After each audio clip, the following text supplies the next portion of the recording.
lesson about variable scope in C and C++. What is variable scope in those languages? Variable scope means where in the program we can rely on a value of a variable to either look at it or modify it. So let's start with a simple program. Here we have a skeleton of a C++ program. Just have the main program, and as you see, it's basically empty, and we'll add code. For instance, let's take a variable called x and assign a value to it. Let's try to print that value.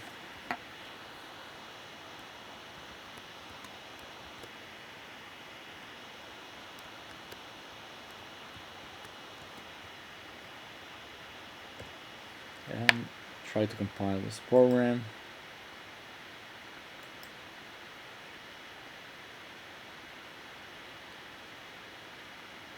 And the compile fails. The reason it fails is it says use of undeclared identifier x. So as you can see here, I never declared x, which means I never told the computer what type of variable it is. I just assigned a value to it of 5. So let me just correct that and type integer x equals 5, and now we'll see that everything is fine.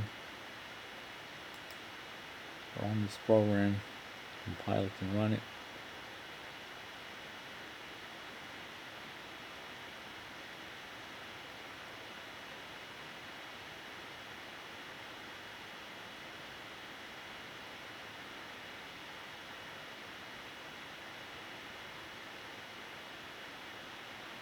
Okay, there's another error here. I forgot this, so correcting this.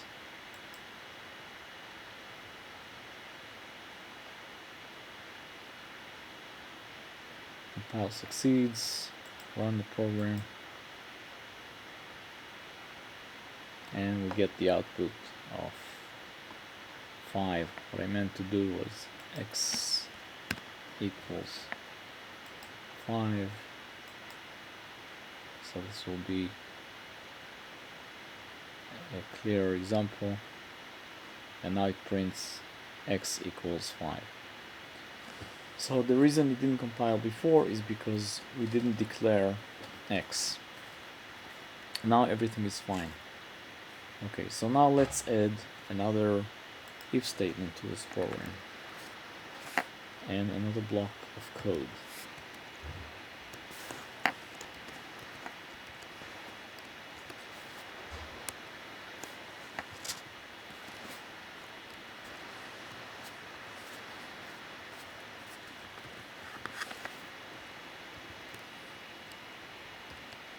What I'm trying to do here is I'm trying to define x again and give it a different value than the value we gave it previously, and see what happens when this program runs.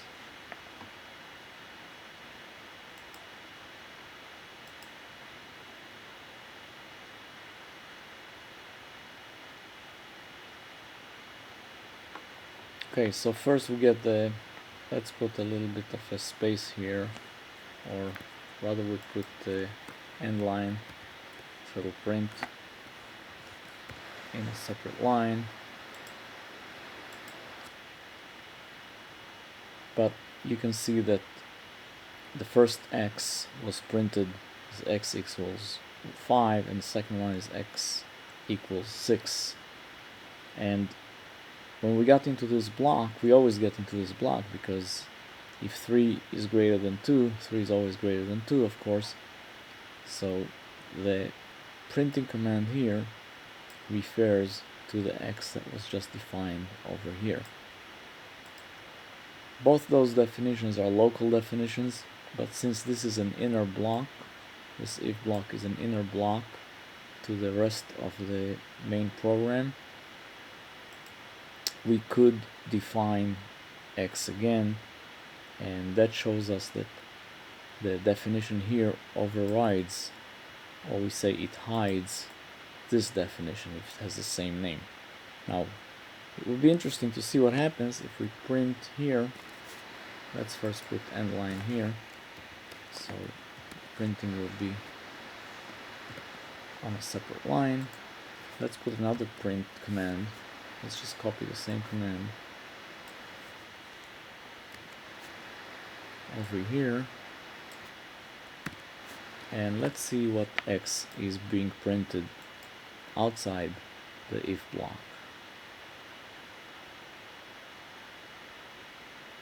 Okay, so now we can see from the printing, we see that once we get out of this if block, we get a printing of the x that was defined over here. So you can see that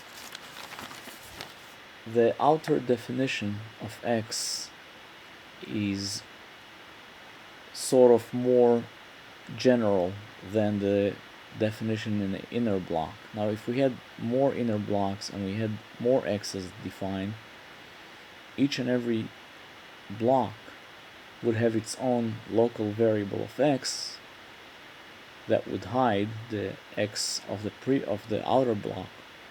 But in case we get out of the block, then the x of the outer block is the x that's in effect. So our conclusion here, our temporary conclusion, is that an outer block definition holds true for the inner block, which means the scope of the x that's defined here is from here inside into the more inner blocks. And if, for instance, here we'll just comment out the new x, then this x will refer back to the x that was defined here. And let's just demonstrate it. So now this program should print 3 times x equals 5, and indeed this is what's happening, because the definition here is true also for the inner block. So a local variable exists inside the code block where it's being declared, and all the inner blocks to that block. And by the way, this case of declaring x over and over again is bad programming practice. You should usually use different names, especially when it's a small block of code, and not hide the variables. So this is one thing to keep in mind. Now, let's add to the mix another type of variable. It's a global variable. Global variable is something that's defined outside any function of the code, including main. So if we declared here z equals 7,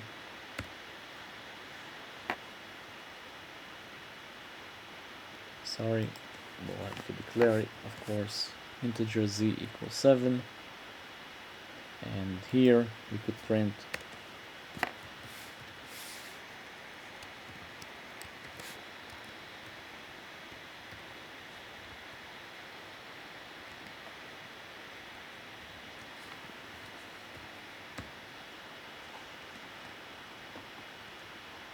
and let's add another printing of z in the inner block here, the if statement.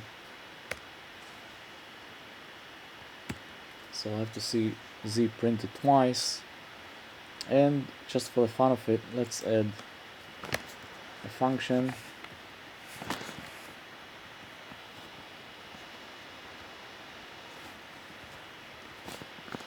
and this will be the prototype of the function, and we'll have the function here.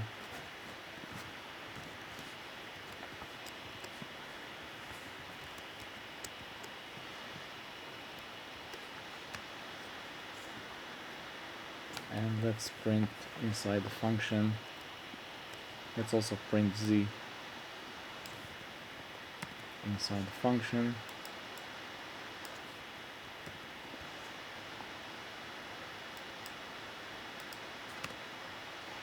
And that's our entire f, just printing of z. And then we'll call the function over here.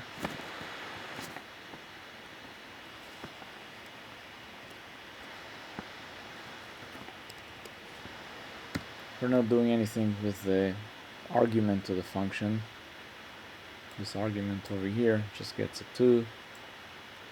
This is just for the demonstration purpose of trying to print z, which is global, from inside main and inside another function f. So let's see how this works.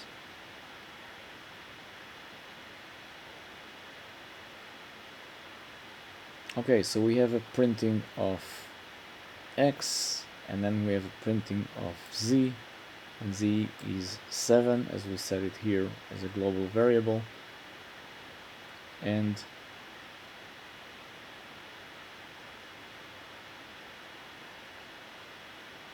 no, okay, something is missing. I have to run it again.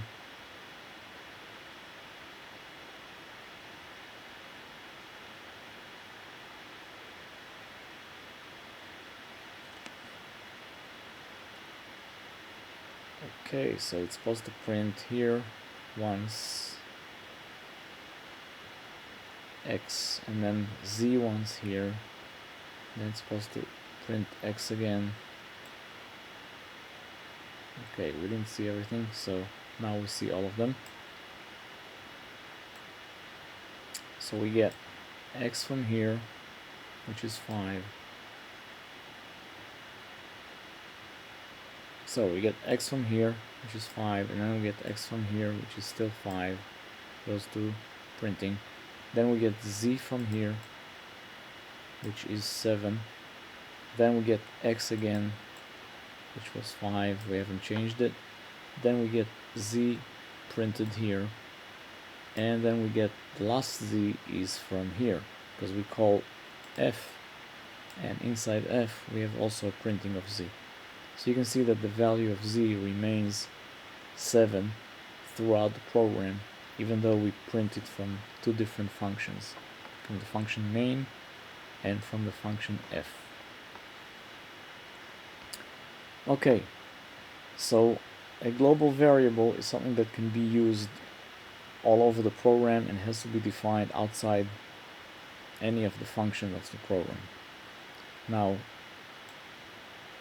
global variable is not something that's very recommended, because in this case it's a simple code, but if we had a large program with hundreds and hundreds of functions, we could potentially take a global variable and change its value in different functions, and if something goes wrong with it, it's very hard to trace what went wrong and which function messed up the value of that global variable. Especially when we deal with object-oriented programming, we try to localize everything and make sure that if we make a mistake and something goes wrong, we can easily identify the object or the section of the program where something went wrong. So it's not recommended to use global variables.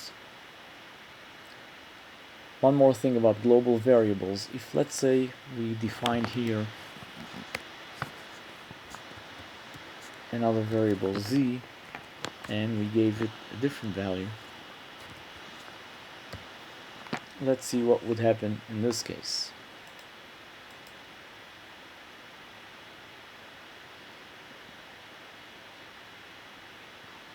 Okay, so now you can see that after printing of the two x's, the print of z over here gives us the value 20, and again here the printing of z gives us a value of 20, and the last z goes back to the global of 7, because it's printed from the function f when we call f here. So in other words, the definition of z here hides the global variable. Now, there is a way to bypass this hiding if we really wanted to print the global. And let's put another printing statement here, and we'll call it global z equals, and then we would use the scope operator to ensure that the program knows that we mean the z that was declared globally. So let's run this, and you can see that it's still in the main, and the previous z was printed as 20 because we hid its value here. But now, after the z printed as 20, we see that the global z, oh, we didn't put the separation here, so it's hard to see, but add that quickly. And we can already see that the global z was printed here, so it actually did take the global z when we used the scope operator. So this is a way to do that, but of course, as I mentioned before, it's a bad practice to hide variables with the same name. So try to avoid that. Okay, now let's go into more functions, and we'll see how variables behave inside functions. So for that, we'll take another example.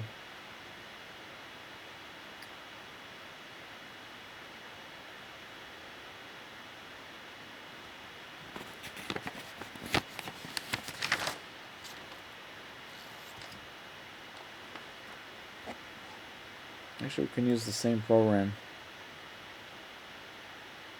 and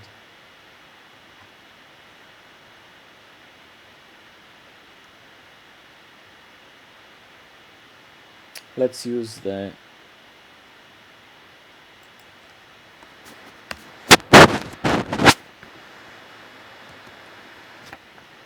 argument that's inside f, which is a,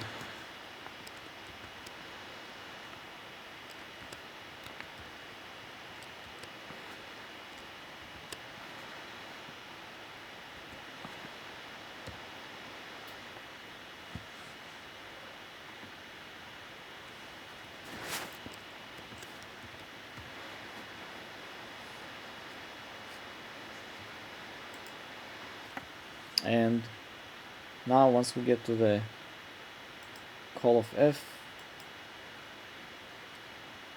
will print both the global variable, and then it will print the parameter that we passed to it.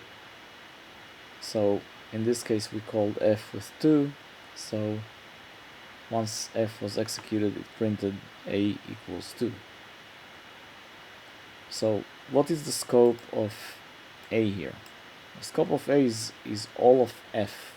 Now if we try to print a inside the main, let's copy this printing statement into here, and Pyler already shows us an error because obviously a is not defined here, so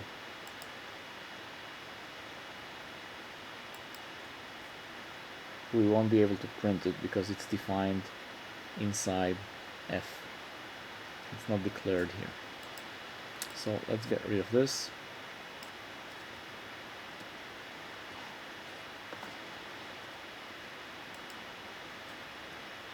Okay, so a is like a local variable that was defined in the function. If we define here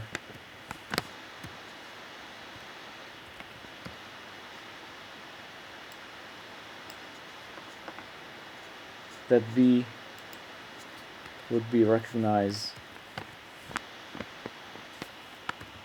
also inside F,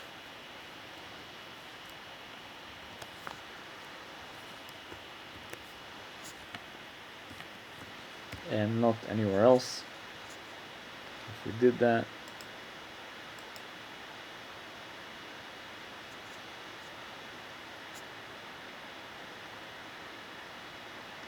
then the local B here is recognized inside F, and the same rules apply like we did before with the inner block here.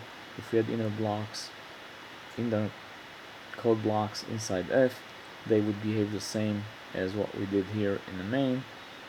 Here we didn't have any blocks, so B is recognized all over the F function. And obviously it's not recognized in the main or any other function if we had other functions in addition to F and main in this program. So now let's look at a sample code that I prepared ahead of time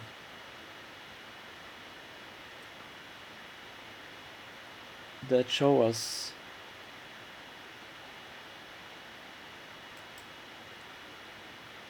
another example of scope without actually running the program. We'll just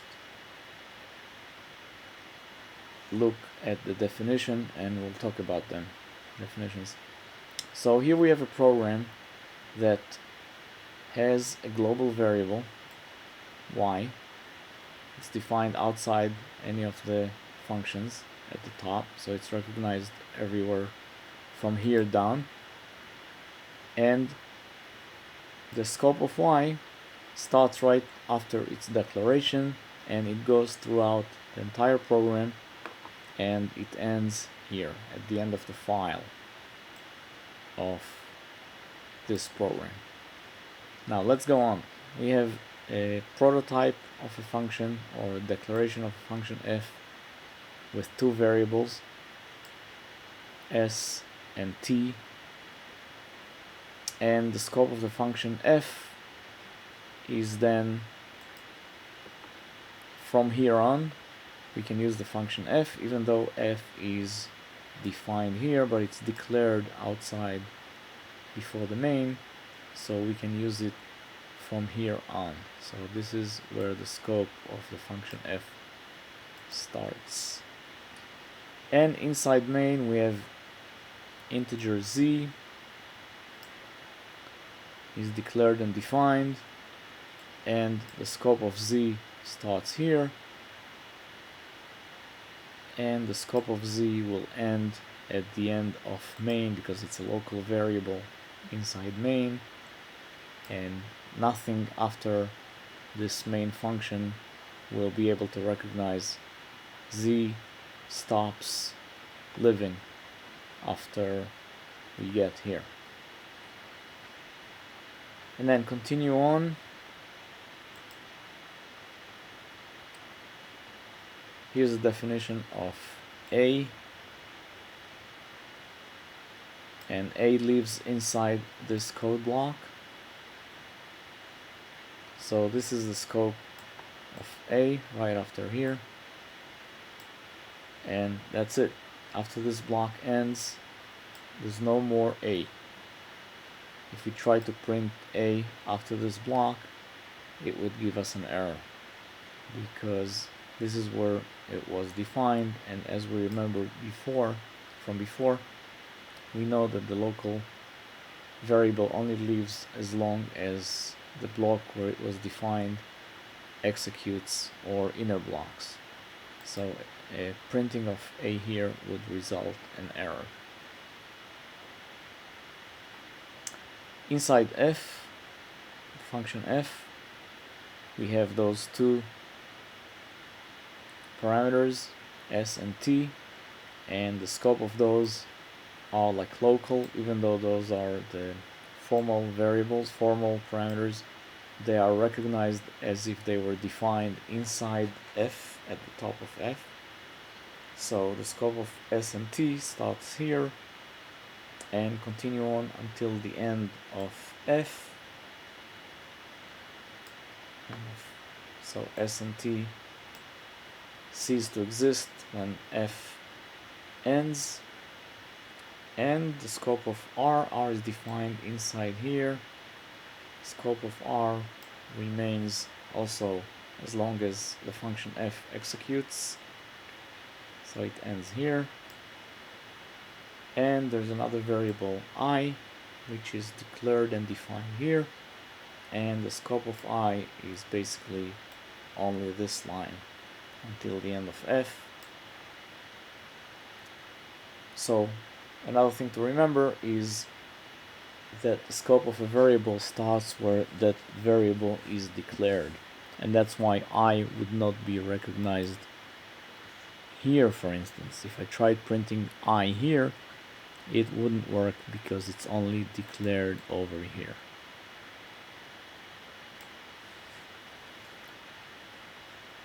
Okay, so now let's talk about the subject of passing parameter into a function. This is a little bit of a side issue, and we'll look at another example which I prepared before.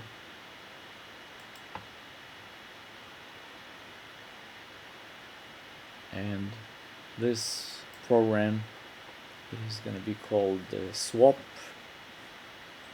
and what we'll try to do is use a function to swap values of two variables. So let's look at this program. We define a function with two integers. We call it swap. Over here is the declaration, and this is our main program, and we declare two variables, x and gives it value 10, y and give it the value 8. Then we do the swap, and then we try to print the values after we swap them.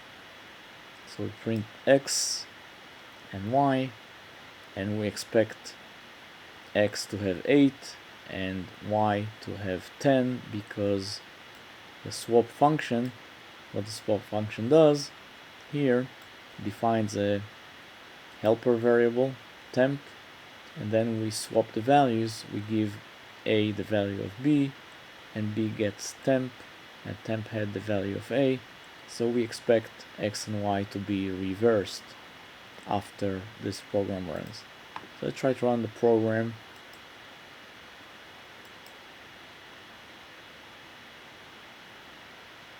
So let's look at the result. We get x equals 10 and y equals 8. Why is that? We didn't expect it. We thought x would be 8 and y would be 10 after the swapping.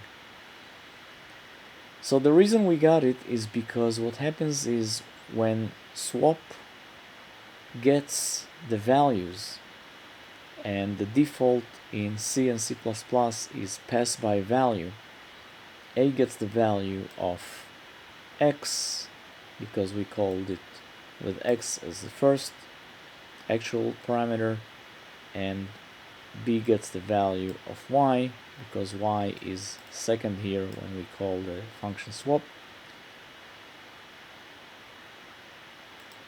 If we printed the values inside swap,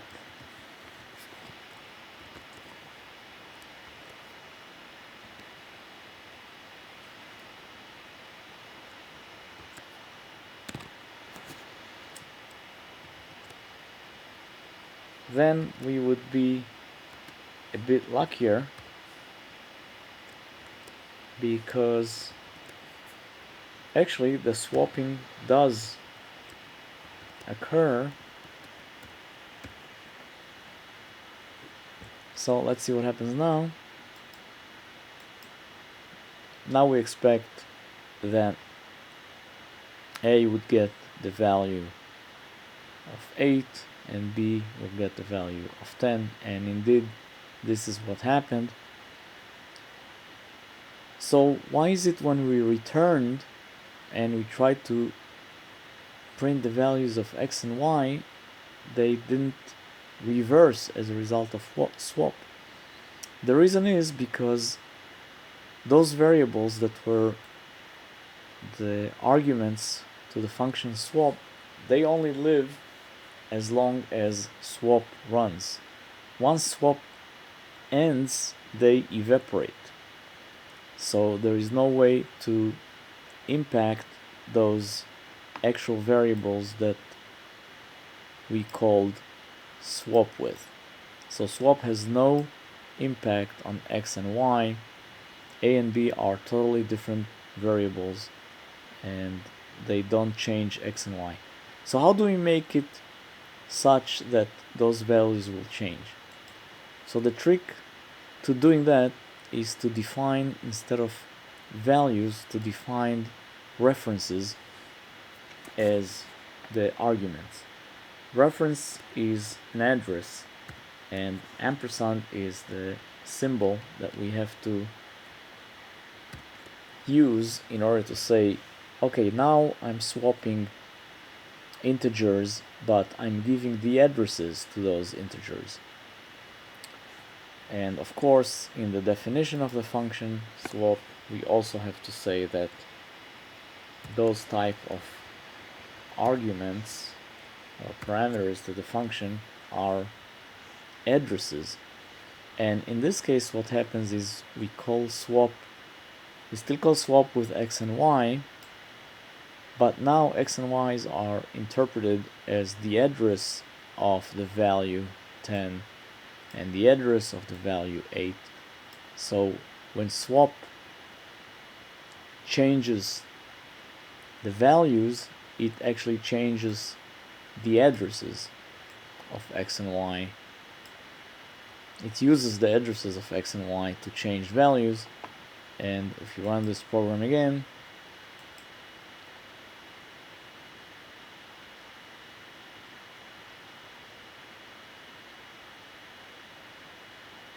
you can see now that also x and y were reversed. Originally x was 10 and now it's 8. So this is the trick to impact a value of a variable from a function where we call another function from the function that's being called. This is called pass by reference rather than pass by value, which is the default of C and C++. Now, another issue in regards to variables is variable that's defined as static. The definition of a static variable is only defined once. It doesn't matter how many times the block that has that definition gets executed, and we'll see an example for that.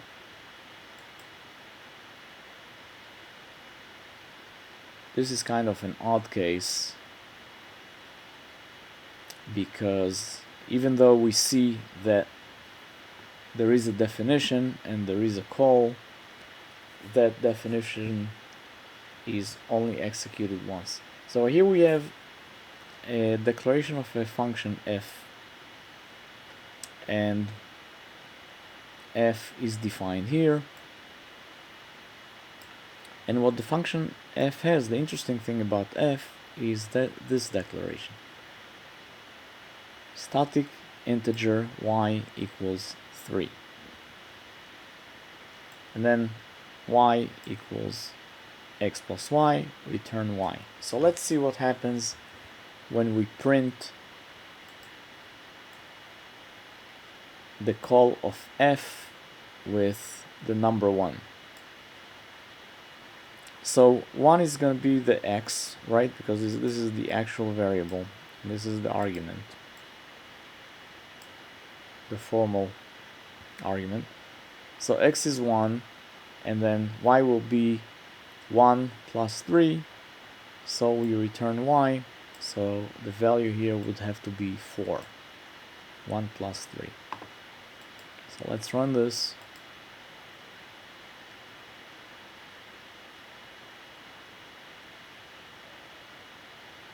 And we got the value of 4 as expected. Now, let me uncomment this statement. This statement is the same as before. All I'm doing is I'm printing another time the call of the function on the value 1. So theoretically we should expect the same thing, because f is called again, we get to f, and we have static integer y equals 3, then y equals x plus 3, and x is 1, so return y, we expect to see 4 again.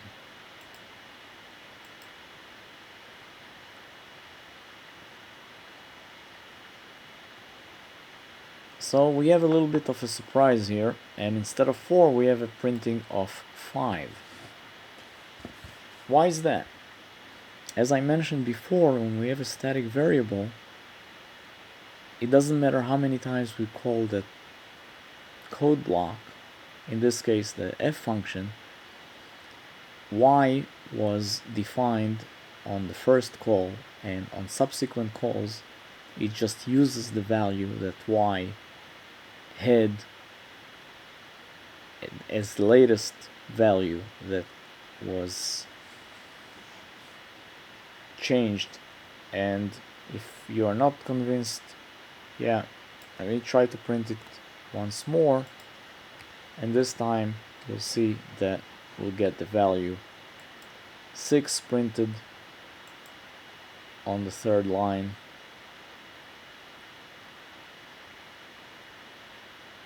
And we call the same function with the same value. So this is a proof for you that once we have a static variable, that static variable is only defined once. So we use static variables when we need to keep a value for a while, and it's preferable over using global because the static is still local and we can identify where it was defined, and if something goes wrong with it we can trace it quite easily. But on the other hand, it has a value that doesn't go away, doesn't evaporate, and we can use it as counter of sorts, or some kind of accumulation in a program. But the value of static is a topic of discussion for an entirely different lesson. So, to summarize what we have learned here, we learned where we recognize variables, where variables exist, their lifetime or their scope, and if you don't remember, you can just rewind the video and see what we discussed, and hopefully when you approach a program or when you write a program, you'll know what the value of your variable is, and you'll be able to trace the changes in the variable throughout the different code sections of your program and functions. And the main understanding was the difference between a local variable and a global variable, but locals of course are dependent on the block where they were defined. Okay, so if you like that video, please subscribe to my channel. It's Jay Schutzman, and thank you for watching.